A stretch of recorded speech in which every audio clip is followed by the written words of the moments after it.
Good evening, everyone, and thanks for joining us here on ABC 10 News Now. I'm Melanie Palmer. Tonight's top story: after 3.5 hours of deliberation this afternoon, an Iron County jury found 66-year-old Alfred Sario guilty of second-degree murder and discharging a firearm in or at a building. Sario was arrested last year after he shot and killed his stepdaughter, 29-year-old Jamie Lee James, at a residence in Alpha. After killing James, Sario turned the gun on himself. A competency exam was ordered last August.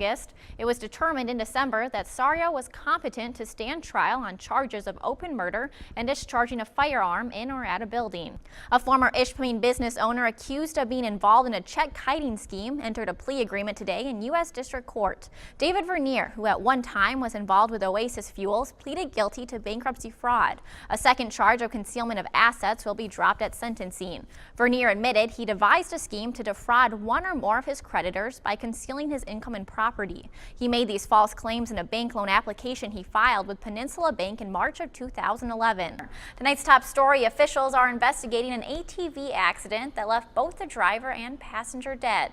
Emergency crews responded to an ATV crash on Boat Landing 11 Road at Beverly Lane in the town of Silver Cliff in Marinette County shortly after midnight today. Upon arrival, it was. And turning over to the latest in the White House, the Pentagon has been advocating for increased U.S. involvement in Afghanistan, and tonight the president may grant their request. There are currently approximately 8,400 U.S. troops in Afghanistan, part of 13,000 coalition forces. The Pentagon's proposal, originally unveiled in May, would add approximately 3,000 troops and increase the amount of foreign aid. The price tag estimated at $23 billion a year. A bag toss tournament is coming to Marquette in the next couple weeks to determine who should be crowned the Marquette Bag Toss champion. This competition was created by Double Trouble Entertainment and the Marquette West Rotary Club. And joining me now is Denise Elizondo, who works with Double Trouble. Thanks for coming on the show today. Thanks for having me. Yeah, so what can people expect from this championship tournament, exciting event? Yeah, so we put two pretty big tents up at Lower Harbor, and the front of that is going to be used for seating. Well, some may feel summer has flown by, but for craft beer lovers, the end of the season means UP Fall Beer Fest is right around the corner. The 9th annual UP Fall Beer Festival will be held in Marquette on Saturday, September 9th at Matson Lower Harbor Park. 5,000 craft beer enthusiasts come together, getting a chance to enjoy brews from around the state. Later this week, the Michigan Brewers Guild will announce all the breweries and live music at the event. And finally tonight, scientists, zoo officials, and observers figure the total solar eclipse could have an impact on some animals in the path of totality. Monday morning, this chimpanzee sunbathed through the skylight in its exhibit, but around 2:34, the solar eclipse passed through Zoo Knoxville. And guess what he did? He did absolutely nothing. He just stayed there and sunbathed. Guests were hopeful that the animals would react strangely and even picked which animal they thought would be most impacted by the darkness.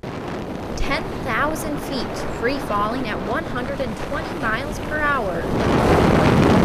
To any average individual, the thought of skydiving can be daunting and even terrifying. But for officials with Skydive Harbor Springs, it's just another day in the office. I started skydiving in '98, and we started Skydive Harbor Springs in 2001. My first skydive was in 2008 with this guy, and he's the one that got me into it. Owner Luther Kurtz has skydived thousands of times and now enjoys sharing the experience with new jumpers. We never are going to have the same rush that we had the first time we jumped, but you're going to have it, and so we can give you that experience, and we kind of get a little bit of that excitement from the people that we take. Because every person that comes gives us a brand new experience. We don't know what to expect with new people, and everyone has a different story. Everyone is exciting in their own way. Before taking the jump, a quick lesson is taught on how to position your body during the free fall, the landing, and how to fly the parachute. Required paperwork is filled out, which can be slightly intimidating. Have you fill out some paperwork, which you did. That can be a scary part, as you remember. Yeah, show me what you taught you so we can survive the jump. Okay. Ready, set, arch.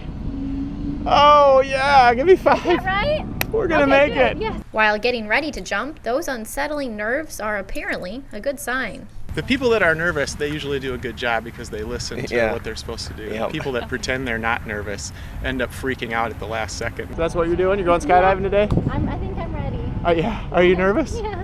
Yeah, let's see your hand. Is it shaking? Not too bad. After learning the basics, I hopped on the plane that would soon determine my fate and took the tandem jump.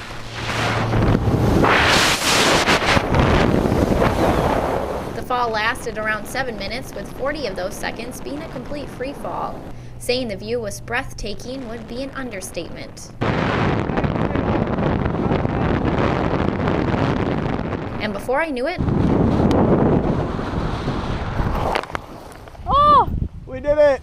oh my gosh, my feet were back on the ground. I liked She liked it. Yeah. All right, on the count of I liked three, it. I'll skydive with me, okay? Okay. 1, 2, 3, skydive! Although the idea can be scary, I highly recommend it to anyone of any age. Oldest person I've taken is 93. Wow. And how about you? Yeah, oldest is 94. 94. Oh, you beat me. Skydive Harbor Springs will be in Marquette on August 5th and 6th. Anyone wanting to skydive themselves can call to reserve a spot at the number right on your screen. If you don't get the chance to skydive when the organization is in the UP, Charlevoix doesn't disappoint. In Charlevoix here, you can see Grand Traverse Bay, you can see Beaver Island, you can see Wisconsin, you can see the Mackinac Bridge. It's unbelievable. Water, there's 3 lakes in Charlevoix, Lake Michigan, Round Lake, and Lake Charlevoix, but then you can see much farther beyond that. So. Melanie Palmer reporting for ABC 10 and CW5 in Charlevoix.